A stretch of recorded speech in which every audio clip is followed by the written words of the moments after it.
A terceira infância compreende a faixa etária dos 6 aos 12 anos de idade, conhecida também como os anos escolares, pois a escola nessa fase consiste na experiência central, tornando-se o centro do desenvolvimento físico, cognitivo e social. Nesse período, as crianças desenvolvem maiores competências em todos os campos. No campo físico, adquirem maiores habilidades físicas necessárias para participarem de jogos e esportes organizados, ficam mais altas, mais pesadas e mais fortes. É um processo mais lento que os períodos anteriores. Geralmente os meninos são maiores que as meninas no início dessa fase, ao mesmo tempo em que as meninas passarão pelo surto do crescimento da adolescência mais cedo, tendendo a serem maiores do que os meninos no final dessa fase. Além disso, o desenvolvimento motor permite às crianças na idade escolar participarem de uma ampla gama de atividades. As diferenças nas habilidades motoras entre os gêneros aumentam até a puberdade, principalmente em função da maior força dos meninos e das expectativas e experiências culturais. Os aspectos cognitivos envolvem avanços no pensamento lógico e criativo, no juízo, na moral, na memória, na leitura e na escrita. Nessa fase, a memória se aperfeiçoa devido ao tempo de processamento de informações diminuir e a capacidade de atenção e memória de curto prazo aumentarem. Além disso, a compreensão da sintaxe se torna cada vez mais complexa. O entendimento dos processos de comunicação se aperfeiçoam e a interação entre colegas na escola auxilia no desenvolvimento da alfabetização.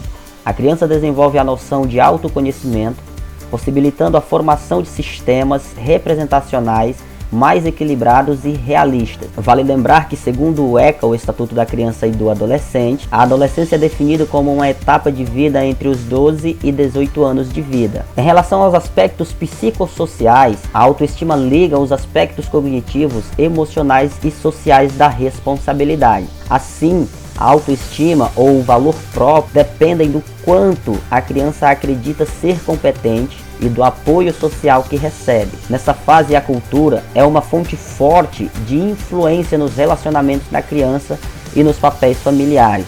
Embora a criança nesse período passe menos tempo com os pais e mais com os seus pares, o relacionamento com os seus pais continua a ser o mais importante.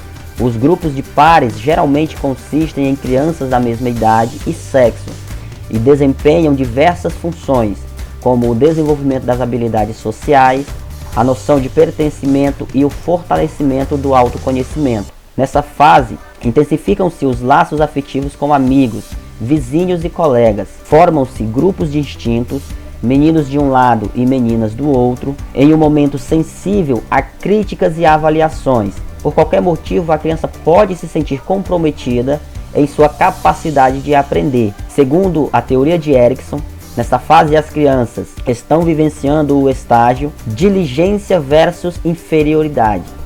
O brincar cede espaço aos interesses para novas aquisições, como usar e conhecer instrumentos, máquinas que a preparam para o mundo adulto. As fantasias diminuem e passam a dedicarem-se à educação formal. O perigo desse estágio é a criança desenvolver um senso de inferioridade, no caso de ser ou de a fizerem se sentir incapaz de dominar as tarefas que inicia ou que lhe são dadas pelos professores e pelos pais.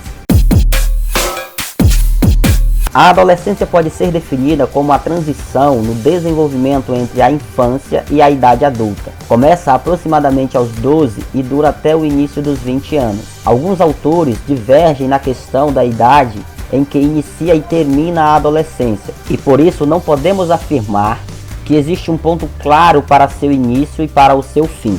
Entretanto, alguns autores concordam em considerar que a adolescência se inicia com a puberdade. A puberdade consiste no processo de maturação sexual, ou seja, a capacidade de reprodução do indivíduo. As mudanças biológicas decorrentes da puberdade resultam em um rápido aumento da altura e do peso, em alterações nas formas e proporções do corpo e na maturação sexual. Tanto nos meninos quanto nas meninas, a puberdade inicia quando a glândula pituitária, na base do cérebro, envia uma mensagem às glândulas sexuais para o aumento da secreção de hormônios. Nas meninas, esse processo resulta em os ovários aumentarem a produção de estrogênio, hormônio feminino, o qual estimula o crescimento dos genitais femininos e o desenvolvimento dos seios.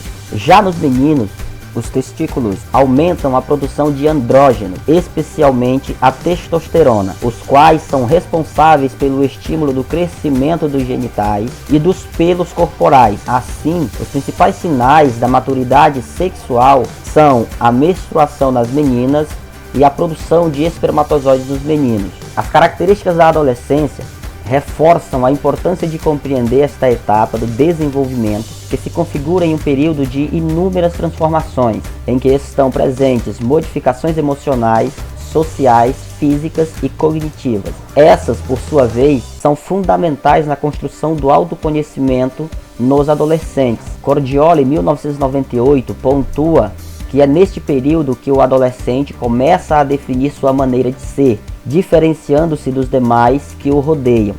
Este reconhecimento, que compreende valores, crenças, gostos e entre outros, resulta da interação das vivências primárias e das experiências atuais.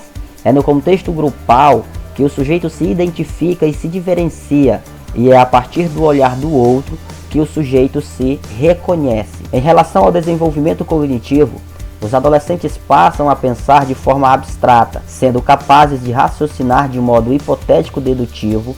Além disso, podem pensar em termos de possibilidades, testar hipóteses e lidar de forma flexível com os problemas. Coria Sabine comenta que a primeira impressão frente a estas mudanças é a ampliação da classificação e da seriação, que passam agora a incluir conceitos abstratos como justiça, verdade, moralidade, perspectiva e conceitos geométricos. Em seguida, visualiza-se o desligamento da realidade física, permitindo ao adolescente raciocinar com acontecimentos reais ou abstratos, considerando não apenas seus aspectos imediatos e limitantes, mas hipotetizar as possíveis consequências de cada uma das soluções propostas. Além disso, Barros afirma que durante esse período de busca e indecisão, o adolescente caracteriza-se pela introversão, que consiste no ato de voltar-se para dentro de si mesmo, para dentro de si, pois está constantemente ocupado com seus próprios sentimentos,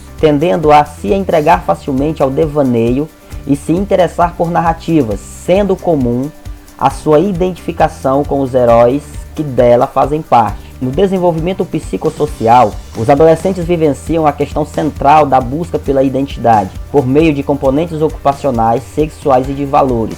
A sexualidade, nesse sentido, assume um importante papel na formação da identidade, e a orientação sexual está diretamente influenciada pela interação de fatores biológicos e ambientais. Em relação aos seus relacionamentos, os adolescentes costumam não possuir uma relação muito harmônica com seus pais, ou seja, ocorre o processo de individualização dos pais. Passam a maior parte do tempo com seus amigos, os quais desempenham um importante papel no seu desenvolvimento, tornando-se mais íntimos, além da tendência à formação de grupos e o início das relações sexuais do indivíduo. Todos nós temos a necessidade de pertencer a um grupo. Para o adolescente, essa necessidade costuma ser ainda maior. Ele quer se ver e se mostrar diferente dos pais, mas ainda precisa de uma referência externa, que acaba, na maioria das vezes, sendo o grupo de amigos. Como podemos observar na imagem, uma manifestação adolescente muito comum, que é a de querer ser igual a todo mundo de seu grupo e, ao mesmo tempo, ser singular. O adolescente reflete sobre o mundo social e constrói conceitos a respeito dele, o que lhe permite integrar-se no mundo profissional, político e social do adulto. Suas reflexões acerca das ideologias dos adultos possibilitam construir a sua concepção de mundo. A partir de suas posições ideológicas, o adolescente encontra sua autonomia moral, o que definirá os seus princípios éticos. Segundo a teoria do desenvolvimento psicossocial de Erikson, o estágio vivenciado nesta época é identidade versus confusão de identidade. Nesta fase, a pessoa se torna consciente das características individuais inerentes de situações, pessoas e objetos dos quais gosta ou não, e de metas futuras. É uma época marcada por escolhas opcionais, na busca de novos valores em que se atinge a identidade sexual adulta. Devido à difícil transição da infância à idade adulta, por um lado, é a sensibilidade à mudança social e histórica. Por outro, o adolescente, durante o estágio da formação da identidade, tende a sofrer mais profundamente do que nunca em virtude da confusão de papéis ou da confusão de identidade. Esse estado pode fazer com que ele se sinta isolado, vazio, ansioso e indeciso. O adolescente sente que precisa tomar decisões importantes, mas é incapaz de fazer isso. Ele pode sentir que a sociedade o pressiona para tomar decisões e assim ele fica ainda mais resistente. Não é raro ouvirmos adultos falando da adolescência de modo negativo, desvalorizando as problemáticas enfrentadas pelos adolescentes e minimizando as tarefas que essa fase da vida impõe ao sujeito em nossa sociedade. Ao final da adolescência, às vezes muito antes disso, os adultos exigem certos direcionamentos e respostas do indivíduo, como por exemplo, já tem um namorado ou uma namorada, já sabe que profissão quer ter. São exemplos de perguntas corriqueiras dos adultos, e o adolescente que não estiver bem resolvido com tais questões pode vivenciar um grande sofrimento.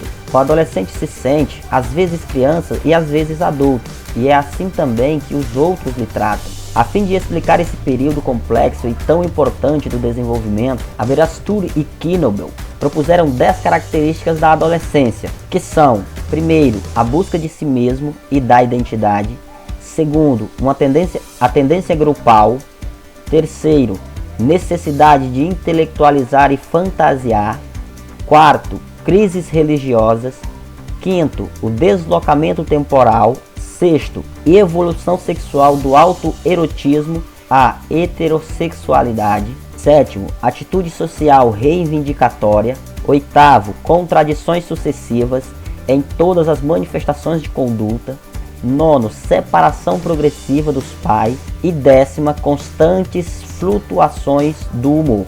Vale ainda ressaltar que os adolescentes contraem menos doenças agudas do que as crianças. Entretanto, as mortes por acidentes são mais presentes, sendo o suicídio e os transtornos alimentares os mais frequentes, destacando-se a bulimia e a anorexia.